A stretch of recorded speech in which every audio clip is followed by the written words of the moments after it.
So you're thinking about an off-road safari Porsche, and your dreams feel a little like this. In this video, I'm going to get your top questions answered, and if you stick around until the end, we're even going to tell you how to get a checklist to know if an off-road safari is in the cards for you. Hi, I'm Victoria from Kelly Moss Road and Race, and if you dream of off-roading, you are probably familiar with this, or maybe this, definitely this. You'll be excited to know that today I'm going to be speaking with the engineer and designer behind some of the world's most recognized safari builds, Andy Kilcoyne. But first, if you want to be in the driver's seat, please click that subscribe button and hit that bell so that you will be notified when we upload one of our weekly crazy behind the scenes videos. Today we're going to be digging into the top questions people are asking Kelly Moss when they're thinking of doing a Porsche safari build. Let me know in the comments if you think that this trend of the Porsche Safari off-road is a thumbs up or a thumbs down. Andy, I recognize that Kelly Moss is a custom shop, and so everything we do is built specifically around the customer's needs. So this is a really tricky question.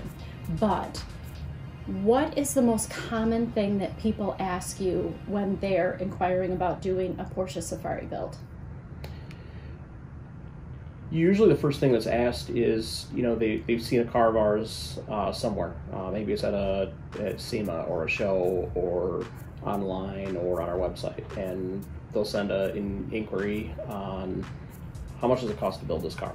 Mm-hmm. And it's somewhat of a difficult question to answer because there's so many things that drive the cost. Mm-hmm. What is your tolerance for some paint imperfections? Can we get by with not painting the car and just do the mechanical light fabrication stuff? So maybe you're just only painting bumpers, or you're painting something that's that's less invasive than doing a rotisserie build. How are you going to use the car? Is it a daily driver? Is it a toy? Is it in extreme climates? Is it something that is going to be a little bit more tactical, where you don't care if it gets beat up or dirty, or it needs to be cleaned a certain way, or there's so many questions that really have to be answered before we can really get to the point of a price. And it's really be no different than if you called me and said how much to paint my house. Mm-hmm.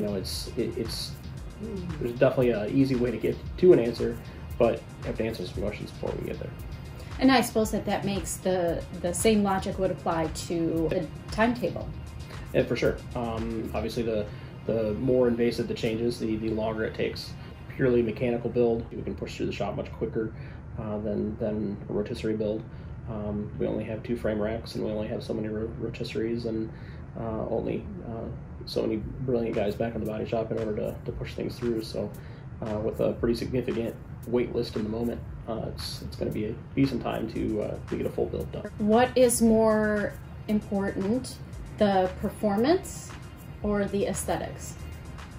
I think that I'm not the right person to ask that question. I think a lot of it, again, comes back to budget and the intended use by the client. All of that stuff is important to me. They could be just driving it on the highway, so standard performance is okay, but it could be using in extreme climates, intense heat in the desert, so then you've got more things to consider as far as oil or water cooling, depending on the type of car.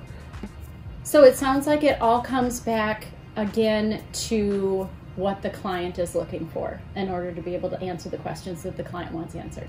Correct.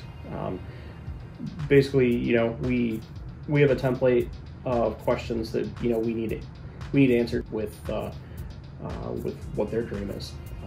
We don't do cookie cutter builds, so it's not how much to do project XYZ. We do everything at a very intimate and personal level. We want to build something that speaks to who you are as a person and your character, and and what you want. If you're going to have this type of investment in something like this, I think it's important to have the personal touch. So if I find a donor car that I want to do a build on and I bring it to you, will you do a build on any car? Say almost any car. It's important that cars that are sitting in garages be driven.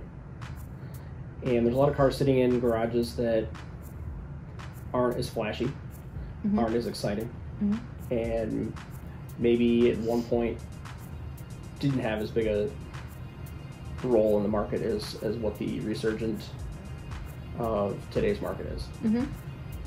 I think it's important to not butcher a rare and immaculate car. I think preserving history is important, but I also think it's important that you find a car that you love, you know, and customize it to how you love. And whether it's a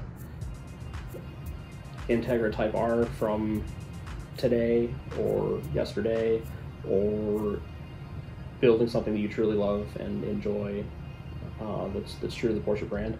I think as long as you're out and driving it and enjoying it, I think that, you know, you've done your job and we've done our job, because someone else is going to see your awesome car and become excited that may not have ever been a Porsche person in the past. But I think anything that we can do to attract people to the quality of the brand, I think is key. How safe do you feel the Safari builds are? You kind of see them out there doing some crazy stuff. Yeah, they're super safe. I mean, there's, you know, a lot of really intense engineering that, you know, Porsche puts into all of their cars and all of their products, and, you know, I think that's evolved over the years into what it is today. But, you know, Porsche didn't, though Porsche built cars for rally racing and running off-road, the street variants that we are, you know, modifying in today, those cars weren't intended for that.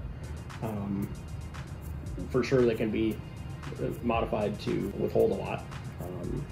There's one pretty neat video out there of Zwart and I standing a car on its nose that took a really massive hit, and, you know, other than some damage to the skid, it was no damage at all. And you wouldn't do that to a stock 3.2 Carrera. It would literally bend in half at the cowl. So depending on your intended use, definitely can, you know, do cage work and bracing and reinforcing that will, you know, add a lot of strength and value to what you're doing. I think that we have proof about the integrity of the cage work that's out there on the internet floating around that shows that you stand behind that. Yeah, the cup car that we set on top of the was Willie again. It was pretty good video. Great. And again, a lot of the fun that happens in these cars happens at 45 miles an hour instead of 160 like our cars that go out on the racetrack. For sure. I mean, driving something off-road is at slower speeds is still pretty intense, because, you know, it's a lot for your eyes to focus on and adapt and change. And yeah, they're a wicked amount of fun. I've been fortunate to drive a lot of different things and experience a lot of different things, and end of the day, I think the Safari cars are definitely some of the most fun things that I've ever done. Wonderful. All right. What would you say if someone asked how good of an overall investment is a Safari build? What's your happiness worth? You know, I think that's probably the first question. It's all about your enjoyment. Whether you might enjoy racing cars, you might enjoy fishing, you may enjoy taking your Safari car out, just build. Maybe you just want to wow your friends, or go to Cars and Coffee, or maybe you want to go out and play on a frozen lake, or, you know, have the option to go out and do some, you know, some lighter, heavy off-roading, however you want to use it. But I think as long as you're out and driving, I think that's the most important part. The donor car starting as a Porsche, and these specifically being Safari builds that are geared towards Porsche, do you feel like they hold their value more because Porsche is a brand that typically holds their value more? I don't think you can consider it to be a trend. I mean, if you look at the fact of how long Porsche themselves have been building their own cars, though they don't really make a production car in the moment that's designed for this. But if you look at the amount of time that they've spent promoting the brand of driving a Porsche on track, on the highway, off-road, I think that kind of says something for itself. Definitely don't think it's a trend. I'd say it's more of a movement. A lot of people are becoming very aware and interested in these type of builds. So you've definitely seen a lot of the values escalate on the Safari builds, or even the potential donor cars. I mean, what you could buy a donor car for, 3, 4, 5 years ago versus what they are today. I mean, I think it says a lot about the brand and a lot about the desire to really live it. I've been fortunate to experience a lot of different things, and I have to say that it's definitely one of the definitely top 2 or 3 things that I've ever done in my life, and they're an absolute riot. And you may have some really expensive cars in your collection, Porsches and Ferraris and whatever it may be, but I promise you, not a single car in your collection will turn more heads than seeing a jacked up, lifted Porsche with knobby off-road tires on it. All right, so if you want to get involved in what you heard here first, the Porsche Safari movement, we're going to put your contact information in the information listed below. Thank you. Now, as promised, we've created a checklist containing items you should be taking into consideration if you're thinking about doing a Safari build. If you found this helpful, please hit that like button. Don't forget to subscribe. We look forward to seeing you in the upcoming weeks when we dig deeper into the various items you should be thinking about if you really want to join that off-roading club. Thank you much. We'll see you soon.